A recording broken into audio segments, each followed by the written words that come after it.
Nous sommes ravis de vous retrouver, mesdames et messieurs, pour cette session de l'information soir sur L2A TV. Merci de prendre le rendez-vous. Les grandes lignes. Les producteurs des départements de la Takora et de la Donga se dotent d'engins de labour pour la rentabilisation de leur production. Le film de l'acquisition de ces matériels à suivre dans ce journal. Sécurité à Parakou, nous en parlons également autour de la question de sécurisation de la forêt de Parakou. Le sport et l'interactualité également sont au rendez-vous de cette édition. De nouveau, mesdames et messieurs, bonsoir à vous.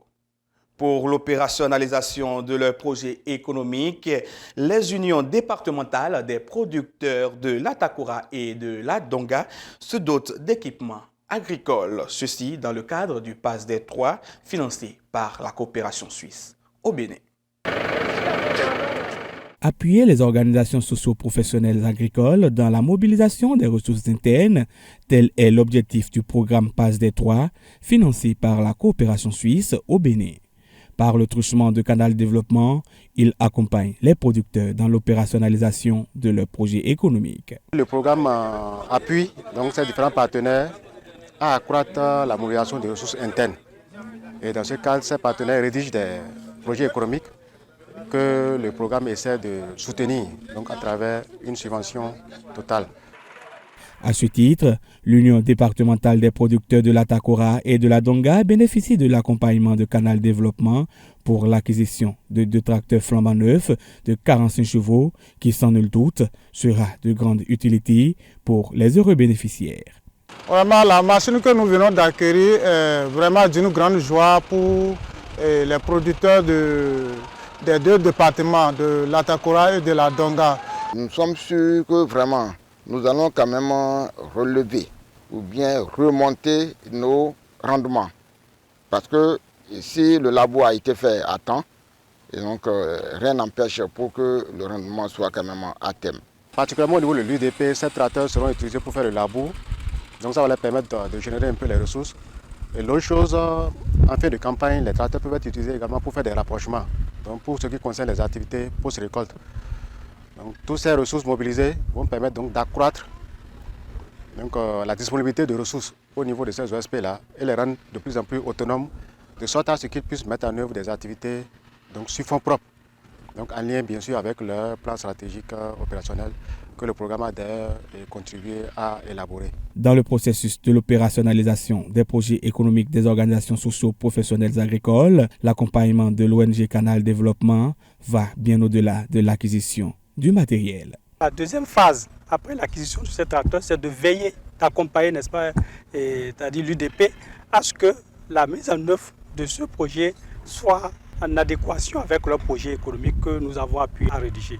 Donc, nous allons les accompagner pour tout ce qui est processus d'acquisition, toutes les facilités possibles pour leur permettre de pouvoir atteindre les objectifs assignés dans le cadre de leur projet. Pour l'atteinte des objectifs, ils promettent un bon usage. Nous promettons une bonne utilisation à travers l'entretien, à travers aussi les différents champs que nous aurons à labourer. Nous-mêmes responsables, nous allons y veiller pour que ces machines soient utilisées à bon escient pour vraiment rentabiliser notre production. C'est donc sur cette note d'engagement que ces producteurs, après une séance de renforcement de leur capacité d'exploitation de ces engins, entrent pleinement dans la jouissance de leur acquisition. La sécurisation de la forêt de Parakou et de ses alentours préoccupe les autorités communales et celles de l'inspection forestière. L'insécurité, quelquefois observée, est due aux comportements humains et la collaboration de la population est nécessaire pour sécuriser ce poumon vert. Isaac Olainka en parle davantage dans cet élément. La forêt de Parakou présente une biodiversité tellement riche qu'elle devient un lieu d'attraction. Pourtant, il n'est pas rare d'entendre la population se plaindre au point de dire que la forêt constitue une source d'insécurité, un refuge pour les malfaiteurs. Mais les responsables de l'inspection forestière ne l'entendent pas de cette oreille. C'est les hommes qui créent l'insécurité. La forêt existe, les gens viennent se cacher dedans. Donc c'est dans ce cadre-là que les gens pensent que c'est une source d'insécurité. Et puisque c'est nos populations qui sont menacées par l'insécurité et autour de la forêt, ces populations devraient quand même aider aussi à démasquer ceux-là qui constituent la source d'insécurité de cette forêt. Sinon, si ce n'est pas les hommes, rien ne fait jamais peur à qui que ce soit. Si on est bien organisé, on va faire disparaître ça. Il suffit juste que nous, on ait l'information que hier, on a vu telle personne rentrer dans la forêt. Et il semble qu'il dort là. Ou bien, on a vu des gens qui sont en train de poursuivre une moto autour de la forêt. On appelle rapidement et puis on peut régler ces problèmes-là. Pour son rôle de dépolluant et d'oxygénateur qu'il joue, toute la population doit chacun en ce qui le concerne contribuer à la protection de cet espace qui constitue un poumon vert de grande valeur. Face à la situation actuelle qui n'est pas reluisante, les autorités forestières ne sont pas restées les bras croisés. Il y a un plan d'aménagement qui est en cours d'élaboration et qui devra être validé, je crois, au niveau central de l'État pour permettre quand même la mise en œuvre des actions qui sont prévues dans ce plan-là. Dans ce cadre, normalement, la mairie, avec la population riveraine de la forêt, devrait être impliquée sur la base de l'approche participative à contribuer à la mise en œuvre de ce plan pour une gestion durable de cette forêt. Donc, en dehors de ça, les élus, les sécu qui sont autour de la forêt, ils sont bien impliqués dans tout ce que nous faisons aujourd'hui là, pour quand même démasquer ceux qui sont en train de créer de dommages à la forêt. Il y a les concasseurs de cailloux qui sont là cette année. Avec notre appui, ils ont réalisé une plantation de 2 hectares à l'intérieur de la forêt. La forêt de Parakou est menacée de destruction par des comportements humains. Il appartient aux humains d'endiguer le mal et nul ne sera de trop dans cette lutte. Triste information dans ce journal. Comme un coup de massue, l'annonce ce lundi 15 janvier du décès du journaliste chroniqueur Jérôme Carlos s'est abattu sur la presse béninoise. La douleur toujours présente, les collaborateurs de ce monument de la presse et de la littérature parlent de l'homme. Le monde de la presse est en deuil depuis ce lundi 15 janvier 2023. Jérôme Carlos, journaliste, écrivain et directeur général du Centre africain de la pensée positive, est passé de vie à trépas. C'est avec consternation que ses proches collaborateurs et la population ont appris la nouvelle. Aux environs de 9h, après l'émission décryptage que j'ai eu à animer sur la radio Cap FM, Jérôme Carlos m'a appelé au téléphone pour me féliciter. Il a dit: Wilfred, je suis fier de toi en t'écoutant à travers l'émission que tu viens d'animer. C'était aux environs de 9h ce lundi 15 janvier 2024. C'est dans l'après-midi, après quelques heures, que j'apprends que le doyen Jérôme Carlos n'est plus. Alors que le matin, en l'écoutant, je n'ai pas eu l'impression, je n'ai pas eu le sentiment qu'il était alité, qu'il était malade. C'est pourquoi j'ai dit que c'est avec grand étonnement que j'ai appris le décès de cet homme.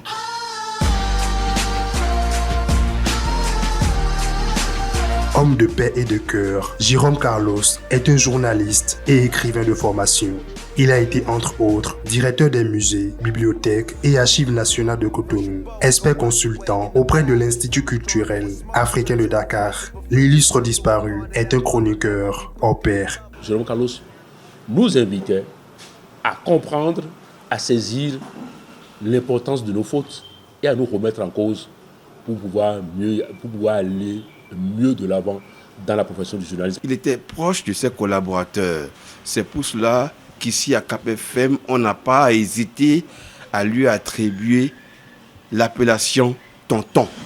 Il a été rédacteur en chef du journal Ivoire de 1998 à 1990 et du journal La Presse de 1990 à 1993. Jérôme Carlos était un patriote qui avait l'amour pour son pays. Il rêvait d'un pays dans lequel il y a la paix. En témoignent ses nombreuses chroniques. L'État du Bénin est une république indépendante et souveraine. Voici l'homme qui a vécu avec du génie. le génie, le vrai génie, mais qui a fui l'argent, parce que l'argent n'est rien. On mange tout simplement avec l'argent, mais on meurt avec du génie. Jérôme Carlos est mort avec du génie. Adieu Jérôme Carlos. Jérôme Carlos aura marqué son passage sur ces terres à travers les valeurs qu'il défend et ses œuvres. La génération actuelle et celle à venir pourront s'inspirer du parcours de l'homme, car un artiste ne meurt jamais, il vit à travers ses œuvres.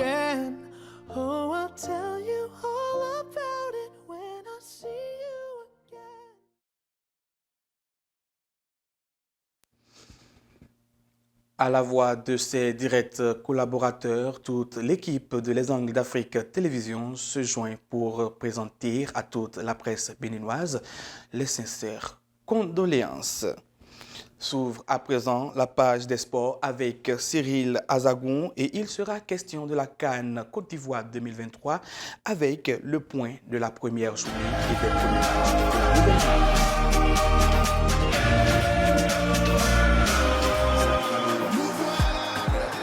La 34e édition de la Coupe d'Afrique des Nations se poursuit en Côte d'Ivoire. Les surprises continuent avec la Namibie qui s'est imposée 1-0 face à la Tunisie dans le groupe E pour le compte de la première journée. Dans le même groupe, les Aigles du Mali se sont imposés 2-0 face au Bafana Bafana de l'Afrique du Sud.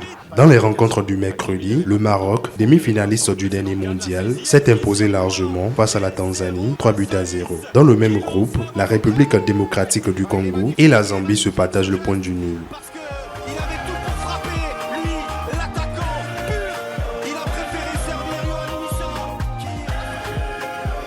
Pour le compte de la deuxième journée des phases de groupe, la Guinée équatoriale s'impose 4-2 face à la Guinée-Bissau, prenant ainsi la deuxième place du groupe A avec 4 points derrière le Nigeria, vainqueur du pays organisateur 1-0. La Côte d'Ivoire, avec 3 unités au compteur, est troisième de la poule, juste devant la Guinée-Bissau, dernier avec 0 points.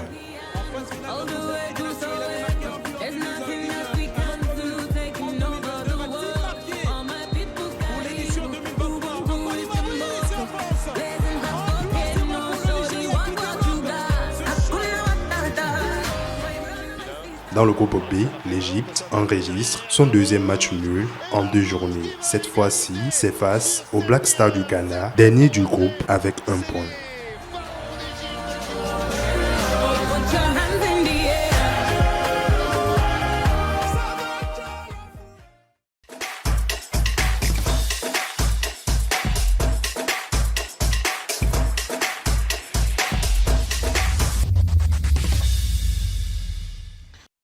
Les informations à l'international à présent avec Blondine Sandé.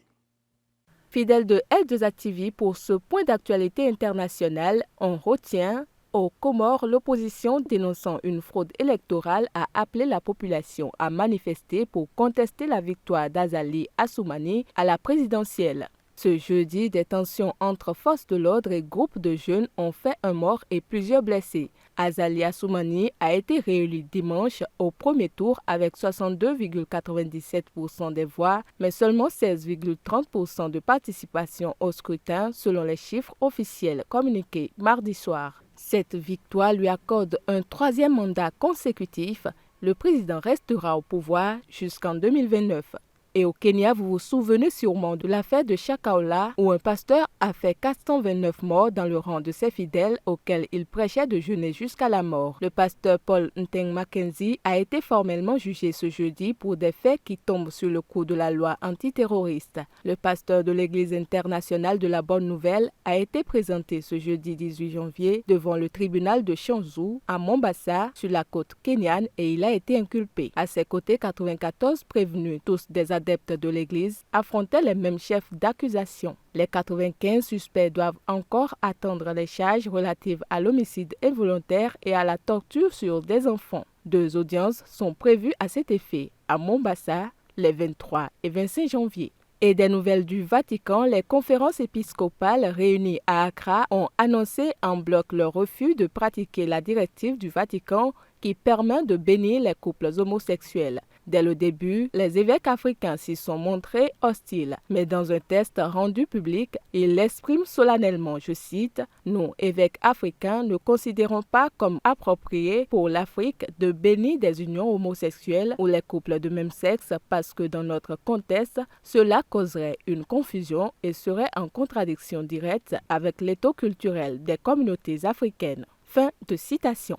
Et pour finir ce point d'actualité, la guerre entre Israël et le Hamas continue de s'intensifier.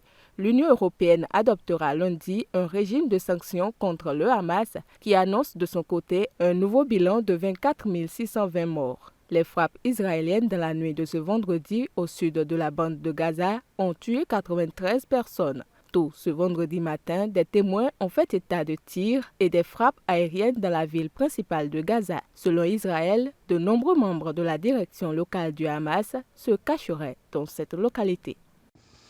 C'est tout pour ce journal que nous vous remercions d'avoir suivi. Agréable week-end à vous en compagnie de nos programmes.